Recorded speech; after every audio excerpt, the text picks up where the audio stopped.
Есімді еміс-еміс білетін жастамын. Бір топ бала көрші ағаның тракторының прицепіне мініп алғанбыз. Бұрыштан бұрышқа жүгіріп ойнайтын ойын болушы еді. Күн ұзақ соны ойнап, да шу жас балалар жүгіріп, бос темір салдырлап жататын. Түс кезі көрші ағам үйден шығып бізге қарай беттеді. Соңынан жаулығы жалпылдап, жеңешем көрінді.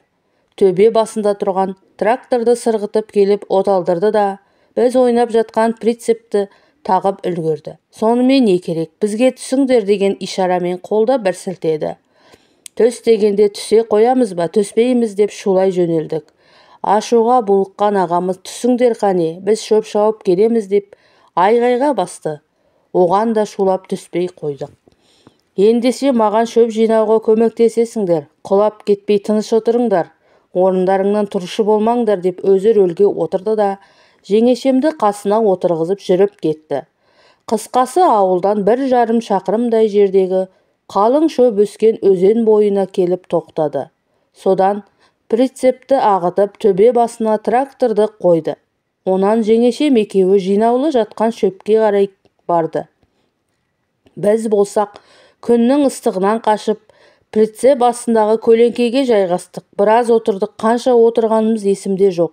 Тек Еркін деген баланың көлге шомылайық дегеніне жүгіріп кеп, өзенге қойып кеттік. Бәріміз де бала емеспіз бе? Сумен ойнап, бірімізге біріміз су шашып, ойын қарық бола бастадық. Біраздан соң ойын ұшығып, лай шаша бастадық. Балалық қой. Мен суы кеуіп қалған қақ тасты лақтыра бастадым. Сөйтсем, мен лақтырған тас Ерлан деген баланың басына тиіп кетіп, еңіреп жыламасы бар ма? Қорыққанымнан тұра қаштым. Қашқанда қайда қашам? Сол маңдағы қалың шөптің арасына барып жасырындым. Содан әрі жаттым, бері жаттым, бірақ мені іздеп жатқан ешкім жоқ сияқты. Қой, не де болса шығайын деп, енді тұра бергенімде жақын маңдағы шөп арасынан жеңешемнің басы қылтиып көрінді де қайта жоқ боп кетті. О баста аса мән бере қоймай біраз жаттым да, жаймен тұрып қайта қарадым. Сөйтіп тағы да сол жеңешем басын қылтитып, жан-жаққа қарап алды да қайта жоғалды. Қой, не де болса барайын деп, өз бойыммен бірдей шөп арасымен жақындай түстім. Арасында тоқтап, тыңдап аламын. Құлағымда жаймен сыбырласқан дыбыстар келеді. Бірақ анық ести алмаймын, өйткені оң жақтан соққан жел дауыстары бөліп әкетіп жатыр. Ойымда ештеңе жоқ. Қызық көріп жақындай түстім. Кенеттен әне жүр деген дыбысқа жалт қарасам, мені көріп қойған балалар соңымнан қуып келеді. Дедім де тұра қаштым. Қашқанда қайда қаштың десеңізші, соғыс болып жатқан майданға қарап қашыппын. Тапа-тал түсте қып-қызыл қырғын болатынын қайдан білемін? Сол қашумен келіп, ағам мен жеңгемнің бас жақ тұсынан шаңды бұрқыратып өте шықтым. Мәссаған, ағам жатыр, жеңешем үстіне шығып алған. Қос анары салбырап секіріп жатыр. Ойбай, мынауың қып-қызыл қанды соғыс қой. Ақ тер, көк тер болған сартта сұртты өз көзіммен көріп өттім.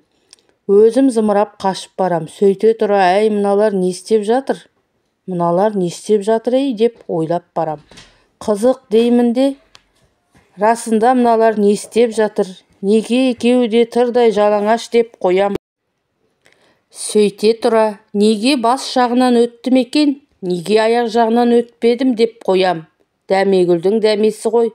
Аяқ жағынан өтсем бірдеңе көретін сияқты боп, сонда көзіммен көргенім осы болды. Кейін өстік қой, ескіріп жеттік.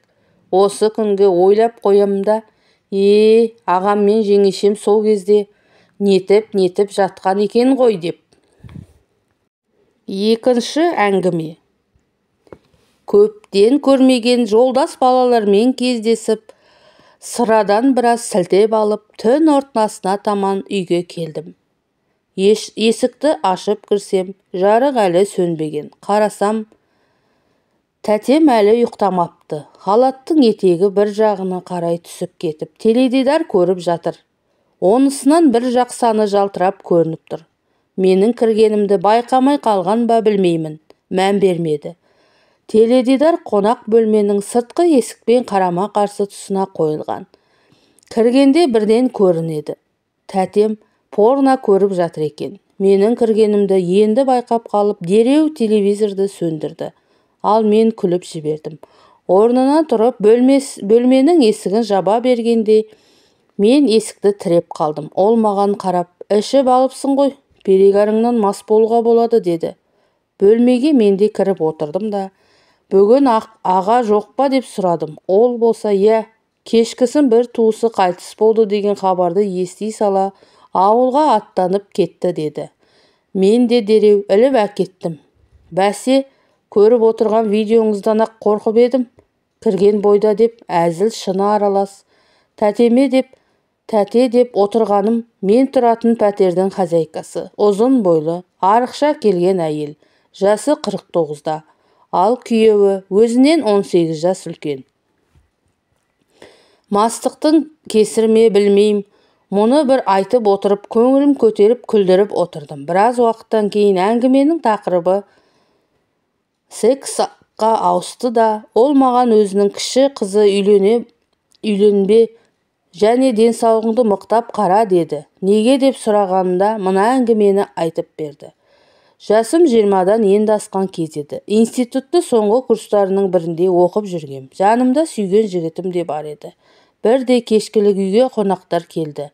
Білуімше әкемнің 2 досы болатын. Қонақтар кеткен соң бірақ білдім, маған құда түсіп келген және той күнін белгілеп те кетіпті.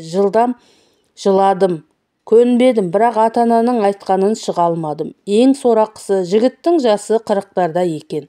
Оны білгенде тіптен өмірден түңілгендей болдым. Бірақ той өтіп, мен сүйген жігітіммен қоштасып, мүлде танымайтын біреумен тұра бастадым. Басында өзі көп үндемейтін, ештеңеге шаруасы жоқ адам болып көрінді. Жұмысына барып келеді. Жалақысында тәп-тәуір, себебі заводта жұмыс істейді. Оның араққа құмар екенін біраз уақыттан соң білдім. Ішіп келетінді шығарды. Одан кейін мені ұратынды шығарды. Ажырасып кетіп қарабет боп төркінге баруға намысым жібермеді. 7-8 жылдан кейін кенет оның еркектік белсенділігі төмендей бастады. Емделуге кеңес беріп едім, өзімді ұрып тастады. Ақыры дәрігерге баруына көндірдім, бірақ тым кеш барыппыз. Оның заводтағы зиянды ауыр жұмысы еркектік бездеріне қайта қалпына келмейтіні зиян әкепті деді. Ендігі сүйенеріміз тек жыныстық белсенділік арттыратын препараттар екен. Табиғи күштің қалпына келуі тым кеш деді. Осыдан кейін ол жуасып, қайта мен күшейе бастадым. Тіпті оған төсекте ойыма келгенді істететін болдым.